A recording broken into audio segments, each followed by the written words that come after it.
Assalamualaikum warahmatullahi wabarakatuh.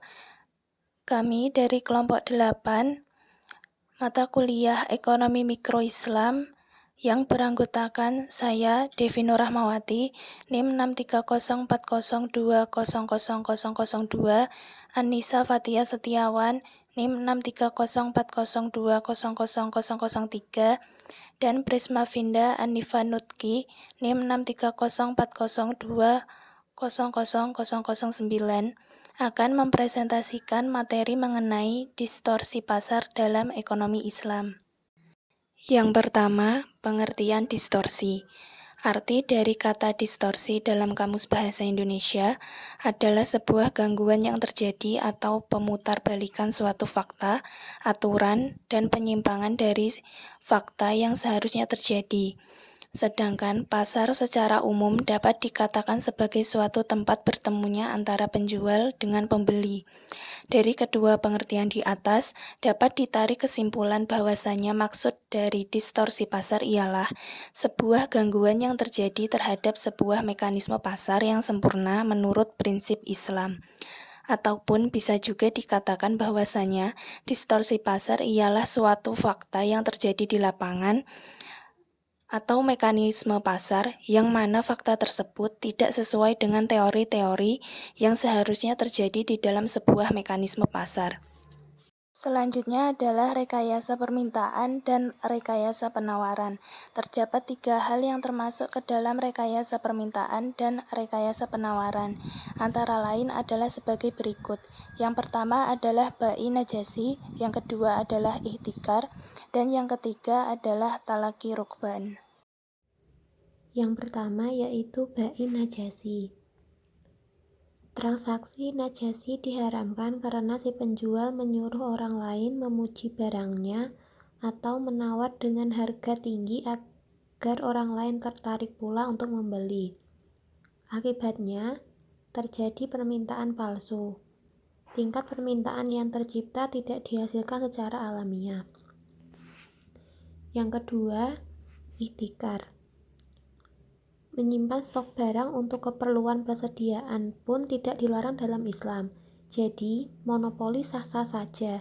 Demikian pula menyimpan persediaan. Yang dilarang adalah ihtikar, yaitu mengambil keuntungan di atas keuntungan normal dengan cara menjual lebih sedikit barang untuk harga yang lebih tinggi. Yang ketiga, talaki rukban. Rasulullah melarang hal ini, yang dalam fikih disebut talaki rukban. Transaksi ini dilarang karena mengandung 2 hal. Yang pertama, rekayasa penawaran, yaitu mencegah masuknya barang ke pasar. Dan yang kedua, mencegah penjual dari luar kota untuk mengetahui harga pasar yang berlaku. Tadlis. Kondisi ideal dalam pasar adalah apabila penjual dan pembeli mempunyai informasi yang sama tentang barang yang diperjualbelikan. Apabila salah satu pihak tidak mempunyai informasi seperti yang dimiliki oleh pihak lain, maka salah satu pihak akan merasa dirugikan dan terjadi kecurangan atau penipuan. Tadlis dibagi menjadi 4. Yang pertama, tadlis dalam kuantitas. Kegiatan menjual barang kuantitas sedikit dengan harga barang kuantitas banyak. Yang kedua, tadlis dalam kualitas. Menyembunyikan cacat atau kualitas barang yang buruk yang tidak sesuai dengan yang disepakati oleh penjual dan pembeli. Yang ketiga, tadlis dalam harga. Tadlis ini termasuk menjual barang dengan harga yang lebih tinggi atau lebih rendah dari harga pasar karena ketidaktahuan pembeli dan penjual. Yang keempat, tadlis waktu penyerahan. Tadlis ini, bila si penjual tahu persis ia tidak akan dapat menyerahkan barang pada esok hari. Tagrir. Tagrir berasal dari bahasa Arab. Gharar yang berarti akibat, bencana, bahaya, resiko, dan ketidakpastian. Dalam istilah fikih muamalah, tagrir berarti melakukan sesuatu secara membabi buta tanpa pengetahuan yang mencukupi, atau mengambil resiko sendiri dari suatu perbuatan yang mengandung resiko tanpa mengetahui dengan persis apa akibatnya, atau memasuki kancah resiko tanpa memikirkan konsekuensinya. Adapun macam-macam takrir adalah sebagai berikut. Yang pertama, takrir dalam kuantitas. Artinya, kesepakatan jual beli dilakukan tanpa menyebutkan spesifikasi mengenai berapa kuantitas yang dijual atau berapa ton, berapa kuintal misalnya. Padahal harga sudah ditetapkan.